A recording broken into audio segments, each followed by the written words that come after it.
Hi, everybody. It's great to be with each and all of you.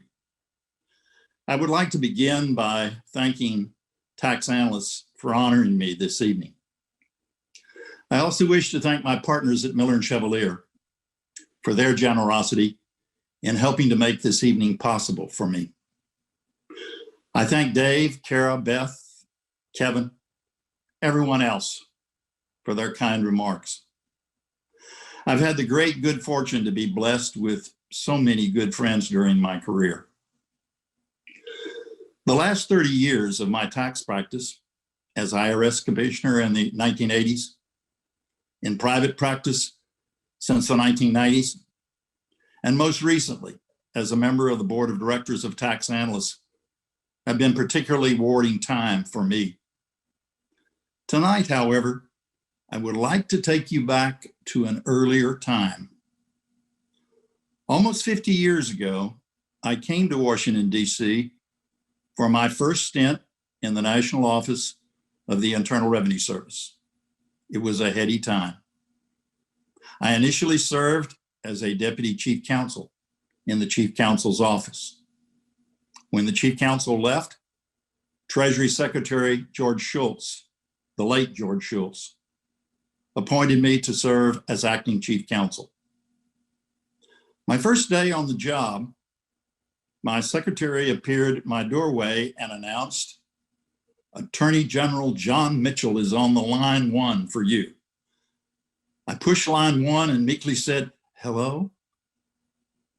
The voice at the other end of the line told me to be in his office the next day at 11 a.m. sharp to help answer media questions when he said he would announce that the Vice President of the United States, Spiro Agnew, had agreed to a plea bargain and removal from office for his failure to report and pay tax on all of his income. I learned what would become my first lesson. Washington, D.C. can be a surprisingly jarring place. You see, this was during President Richard Nixon's second term. Watergate rained down on the country for almost 2 long, very long years. The media daily criticized the president for spying on his political opposition, for refusing to tell the truth about it, and even for his alleged income tax returns improprieties. Calls for the president's impeachment proliferated. The House impeachment indictment accused the president of ordering the IRS to audit a list of the president's enemies. Later, it was learned that the president had fired 2 IRS commissioners that he himself had appointed when each of them refused to carry out the audits. After a number of those whose names were on the list complained that they were in fact under IRS audit, the United States Attorney for the District of Columbia called political appointees, including me, before the Watergate grand jury to investigate how such audits could have occurred. Does all of this have a familiar ring today? Although I was called to testify as a witness and not a target, I can tell you it was a very scary, uncertain time for a young tax lawyer from Texas who had come to town to try to better understand how our tax laws were made and interpreted. I learned what would become my second lesson. Washington, D.C. can be a brutally unrelenting place. In the fall of 1973, then IRS Commissioner Don Alexander asked me to serve as the IRS Assistant Commissioner Technical, with responsibilities that included the issuance of private letter rulings. My first day on that job, I discovered my predecessor had left 3 politically charged matters on my desk for me to handle. The first, a private letter ruling concluding that a coven of witches was a tax-exempt church. The second, a private letter ruling concluding that a state-sponsored abortion clinic was tax-exempt. And the third, a demand by a federal district court judge in the Deep South that ordered the IRS to provide specific requirements as to when the IRS would grant or deny tax-exempt status to private schools based on their racial, non-discriminatory policies, actions, and activities. Do any of these subject matters sound familiar today? The IRS position in each of the three matters was grounded in prior U.S. Supreme Court precedent. I learned what would become my third lesson. Washington, D.C. can be a place where divisive, politically charged subjects never seem to go away. You might ask, Larry, out of all the things that came your way during those tumultuous times 50 years ago, what do you remember most? For me, that would be an easy question to answer. You see, shortly after I became assistant commissioner, I was told Tom Field, on behalf of tax analysts and advocates, had prevailed in federal district court litigation under the Freedom of Information Act to compel the IRS to publish all of its previously unpublished private letter rulings. As a result, I was told my office would have to stop what it had been doing for decades in order to devote all of its time and resources to efforts to obtain permission from the recipients of the prior letter rulings, numbering in the tens of thousands, before the IRS could publish the prior rulings in redacted form. To say I was astonished would be an understatement. I learned what would become my fourth lesson. Washington, D.C. can be a place where major changes in well-established norms can occur very quickly. I therefore joined Commissioner Alexander and Chief Counsel Meade Whitaker to call on the United States Solicitor General, who at the time was Robert Bork. Yes, that Robert Bork, to request an appeal of the district court's decision in the tax analyst case. Mr. Bork's first reaction was there would be no appeal. After over an hour of conversation that some might characterize as heated argument, including a discussion of the impact that publishing all the prior private rulings would have in shutting down my office, Mr. Bork agreed to one appeal.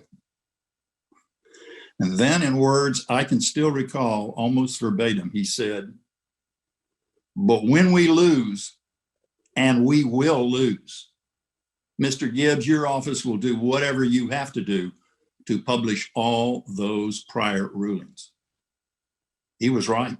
The IRS lost the appeal in 1974. But the story did not end there. After lengthy negotiations with Tom and tax analysts, it was agreed that the IRS would publish only those letter rulings that it would issue in the future. And that agreement was memorialized in the provisions of the Tax Reform Act of 1976 by the addition of Section 6110J3 to the Internal Revenue Code. You might ask, Larry, out of all the things that came your way during those tumultuous times, why is that what you remember most? Well, it was my fifth lesson that I would learn during my stint at the IRS the first time. In Washington, D.C., despite its surprises, rancor, histrionics, changes, and challenges, good things can and do sometimes happen. You see, I have come to regard the actions Tom and tax analysts took in their crusade against the secret law inherent in those unpublished rulings as an important stand to support the principle of government in the sunshine, as a bedrock demand for the government to treat taxpayers fairly. I believe what Tom and tax analysts did was one of the most important developments in our tax law during the last 50 years. I believe transparency is the litmus test to ensure that government treats all Americans fairly under the law.